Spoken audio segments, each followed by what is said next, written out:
My sister stole my inheritance and bought a sports car, so I exposed her scheme at her gender reveal. The air in the lawyer's oak-paneled office was thick with a silence that felt more like a held breath than respect.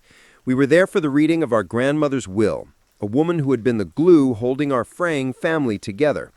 My sister, Qley, sat perfectly poised in the chair beside me, but I could see the subtle, impatient tap of her manicured fingernail on the armrest.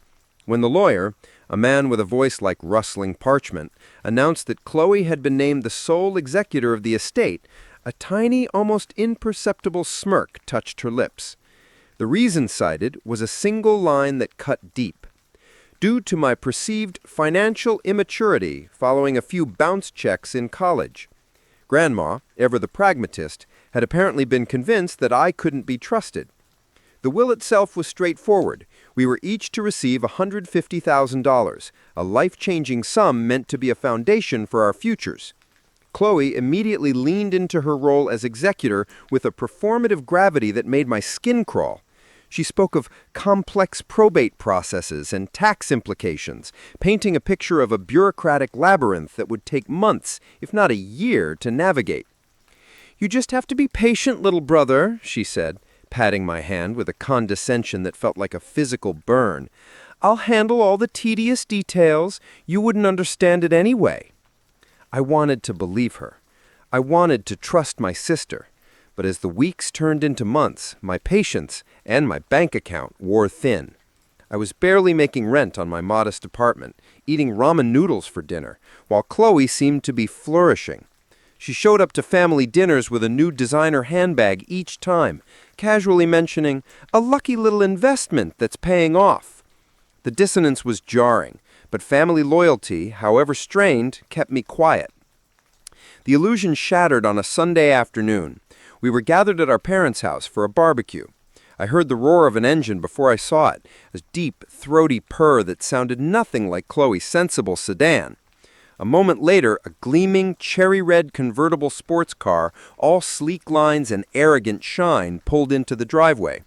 Qley emerged from the driver's side, oversized sunglasses hiding her eyes, a triumphant smile on her face. "Well," she said, striking a pose against the hood, "isn't she a beauty?" She began rattling off statistics, horsepower, torque, 0 to 60. But all I heard was the sound of $150,000. That car was my inheritance.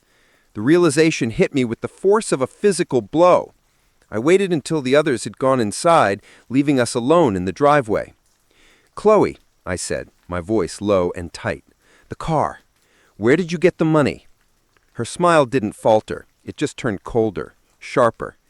"I told you, investments. I got a tip and I played it smart." When I pressed, mentioning the inheritance, her facade finally cracked. She let out a short, derisive laugh that held no warmth.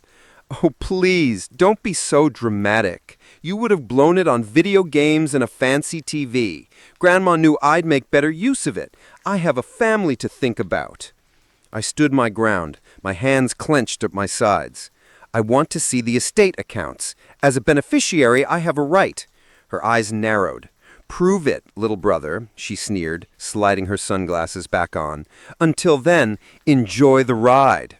She got back in her car and revved the engine, the aggressive roar feeling like a personal insult before she sped away. I stood there in the fading sunlight, shaking with a mixture of hurt and pure, undiluted rage. The audacity of it, the sheer cruelty, broke something inside me. That night, sitting in my dark apartment, I made a decision. I wasn't going to play by her rules. I remembered that Qley was notoriously bad with passwords. She used the same one for everything. Our childhood dog, Buster, who had died when we were teenagers. It was a long shot, but it was all I had. With a pounding heart, I tried it on her email. It worked. Her entire digital life opened up before me. I felt a pang of guilt for the invasion, but it was smothered by the desperate need for the truth.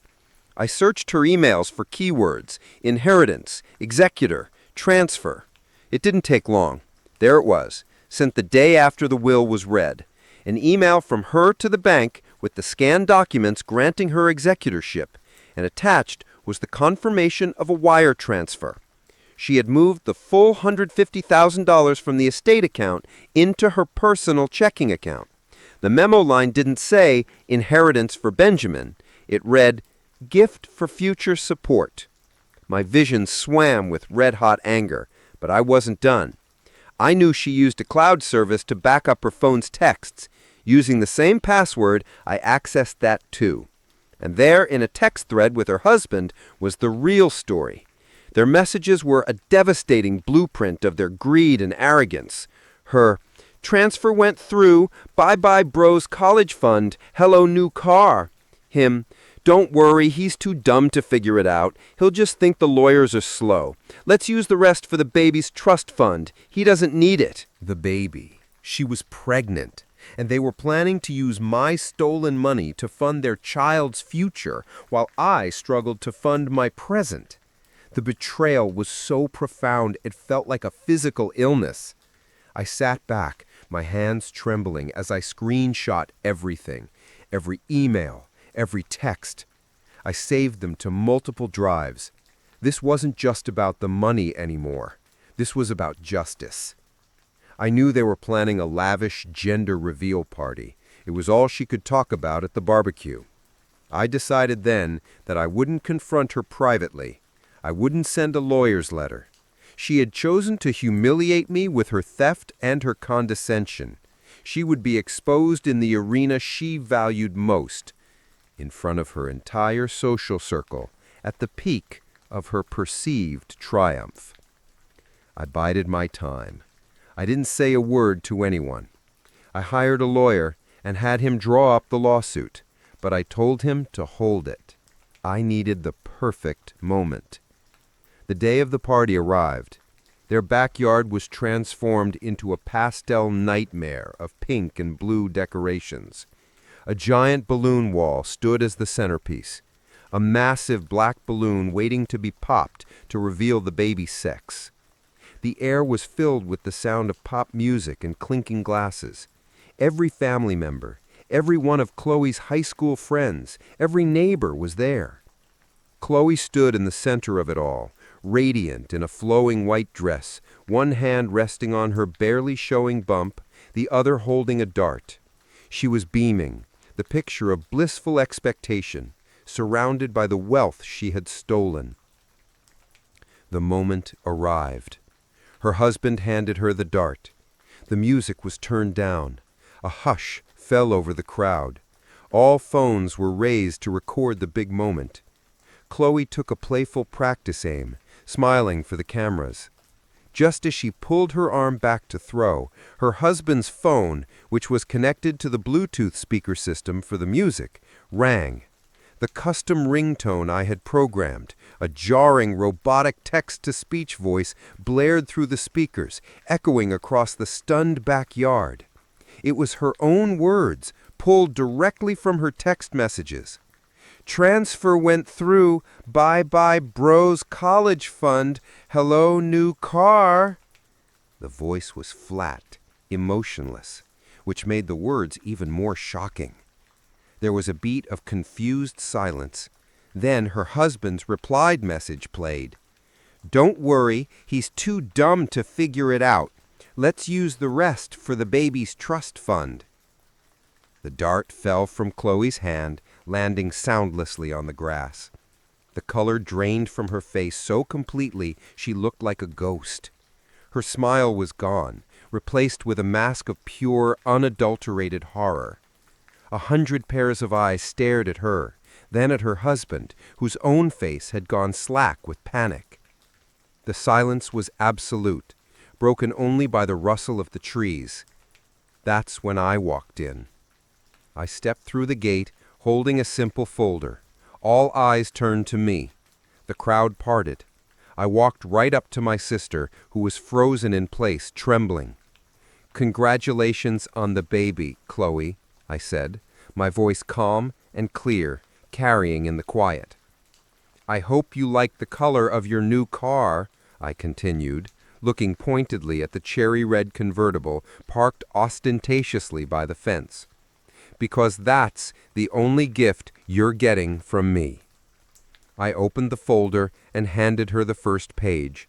It was the lawsuit, clearly stating the case for theft, fraud, and breach of fiduciary duty, demanding the return of the $150,000 plus all legal fees and punitive damages.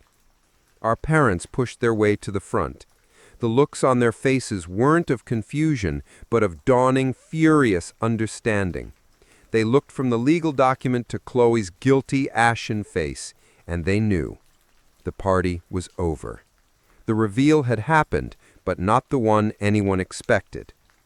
Guests began to shuffle away awkwardly, murmuring amongst themselves, avoiding eye contact with my sister.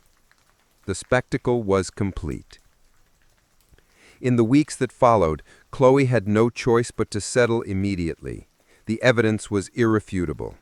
She sold the car at a loss and liquidated investments to return every penny plus my legal fees. The final twist, the one that would have made our grandmother proud, was what I did with the money.